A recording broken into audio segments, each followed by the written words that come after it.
The past 6 years, we've seen an exponential increase in vape usage, with using the fourth gen vapes seen here, which are highly customizable and easily able to conceal. The biggest demographic for using vapes are within the ages of 18 to 24. And when it comes to usage, that's heavily dependent on the demographic. So with this younger demographic, it's usually socially driven to become more socially acceptable. But while they're on the road to becoming more socially acceptable, they can easily become targets of dependence for nicotine. As for in the older populations, they turn to vaping as a form of cessation or an avenue to prevent developing the side effects associated with smoking cigarettes, such as lung cancer. Now, with that said, what's in these devices?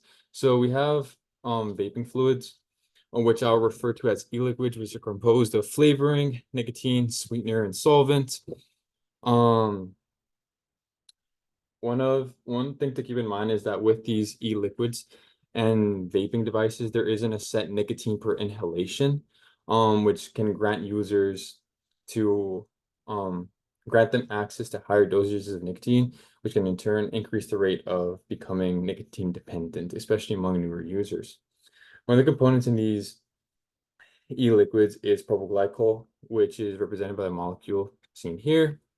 And propyl glycol is used as a thickener in these e-liquids. Another component is vitamin E acetate, or VA, which is found a lot in these Dank brand carts, I would say.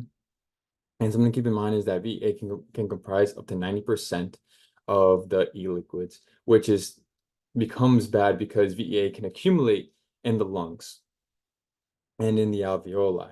So when it accumulates in the alveoli, it changes the surface area from a gel-like substance to a liquid crystal-like substance, which will increase the surface tension in the alveoli. It's as bad as the alveoli are a site of gas exchange, and without properly functioning alveoli, we cannot properly oxygenate the blood and remove carbon dioxide from the blood or remove waste products, which is essential for life. Something seen in people whose lungs have become damaged from vaping or e-cigarette usage is EVALI, also known as popcorn lungs. The lungs are characterized by this ground glass look and in scans and CT scans seen here. And the criteria for diagnosis is having vaped within 90 days on the ground glass CT scan, and no signs of pulmonary infection. The symptoms with EVALI are respiratory and GI distress. And to circle back to VEA is believed to play the biggest role in developing EVALI in patients. And with that said, thank you for your time and consideration.